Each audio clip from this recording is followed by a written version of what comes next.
Over the last 30 years, there have been thousands of reported sightings of unidentified flying objects over the British Isles. My first thoughts were, wow, what was that? You think I'm bloody daft, but this is a UFO. In the summer of 2008, reports of flying saucers and other crafts were capturing the headlines again. Over the years, numerous eyewitnesses, including military personnel, police officers and experienced airline pilots, have testified to seeing strange lights in the sky and other mysterious phenomena. Marble clock, very bright yellow object. It was nothing like an airplane that I'd ever seen before. It's the brightest light I've ever seen in my life.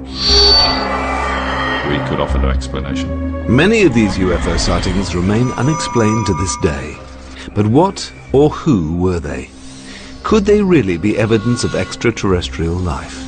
I thought, what's that? I couldn't believe my eyes. Tonight, we hear firsthand from those who witnessed them and examine the truth behind some of Britain's most celebrated UFO sightings.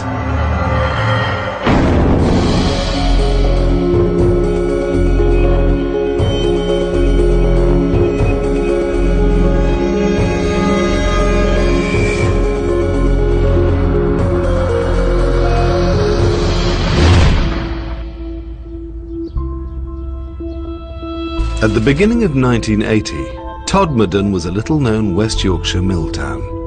But before the year's end, the town would be associated with one of the stranger stories in British UFO history. For something you only read about or seen on television, and suddenly, it's there. If you think of a double-decker bus sideways, that's how big it was. And he wasn't the sort of person that would suddenly say something, you know, that hadn't happened. So I believed him. I felt quite safe in the police car. Now if somebody got out of it, I'd be bloody scared. The story of a young Yorkshire police officer's sighting of an unidentified object became headline news. I believe Alan Godfrey's telling the truth. If he's lying, he deserves an Oscar.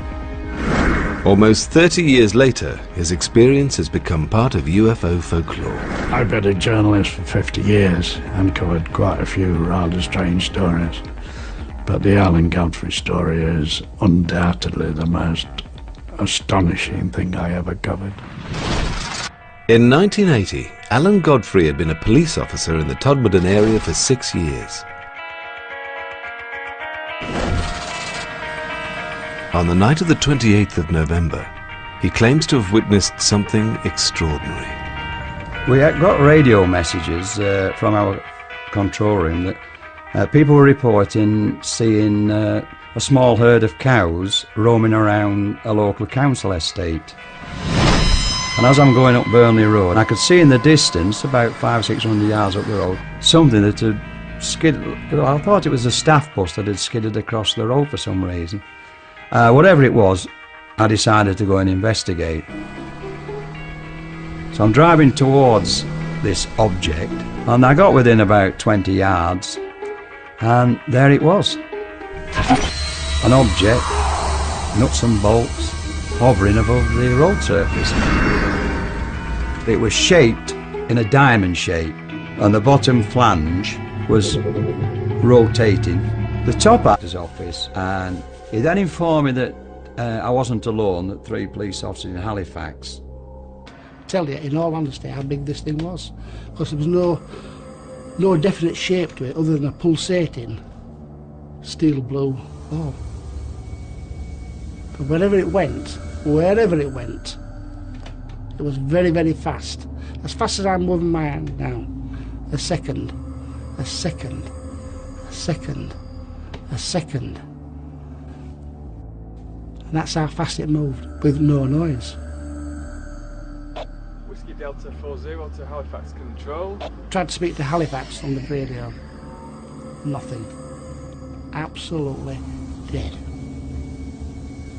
I wasn't frightened, I was intrigued as to what this was. But for WPC Julie Baxter, the experience proved unsettling. Julie was scared. There's no doubt about it. She made her feelings very plain. Scared. Howard was like me, he wanted to know what it was. He wanted to see this thing. And for no known reason, it shot off in a big overhead arc towards Todmorden. Whatever it was not of... I can't explain whatever of our making. It was something completely alien to my understanding. And the night was getting even stranger. 2 traffic officers on the moors near Littleborough, 12 miles from both Alan Godfrey and the Halifax patrol, reported seeing a bright pulsating sphere hovering between 2 electricity pylons before it sped off over the hills. In all, 6 separate police officers had witnessed strange phenomena that night. But it was Alan Godfrey's story which caught the attention of both the local press and UFO investigators, many of whom descended on Todmorden in the wake of the sighting. In 1980, Jenny Randalls headed British UFO investigation group Bufora. She was born near Todmorden and has written about British UFO sightings for over 35 years. The Alan Godfrey experience, when it happened, came at the culmination of a whole series of events during the preceding 3 or 4 months that had been occurring in and around that area. They'd been getting stranger and stranger. The Pennines are the backbone of the United Kingdom. The area stretches from the Scottish borders to the Derbyshire peaks, a distance of 250 miles.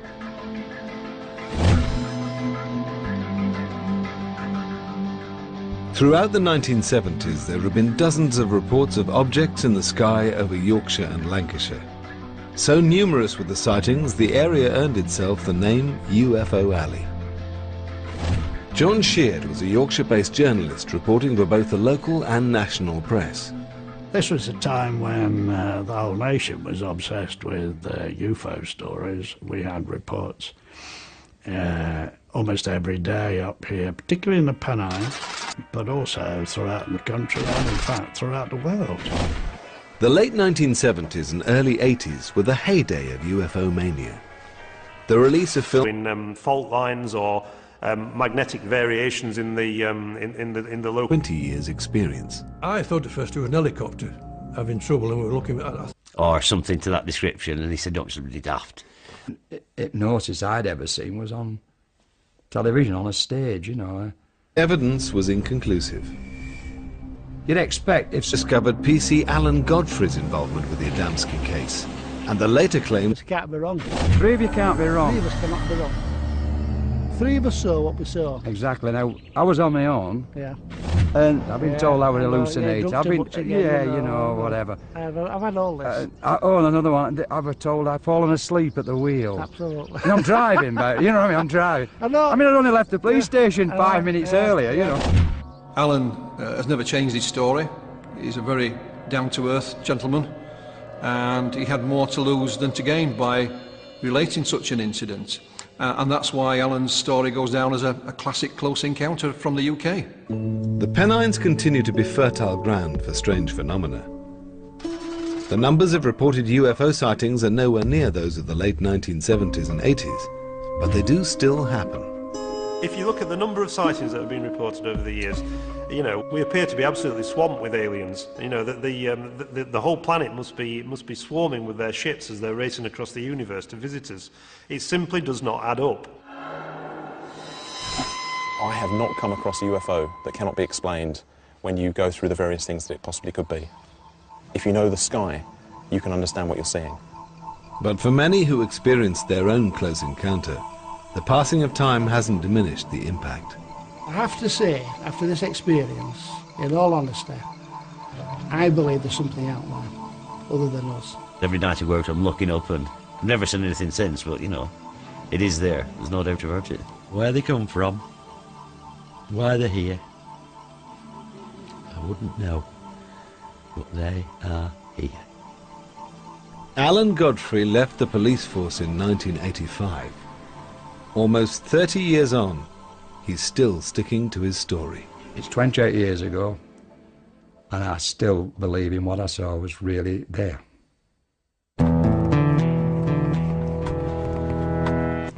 They've brains that work like human computers. Their description, not mine. Meet Flo and Kay next here on 5, identical twins who are also artistic savants and extraordinary people, the Rain Man twins.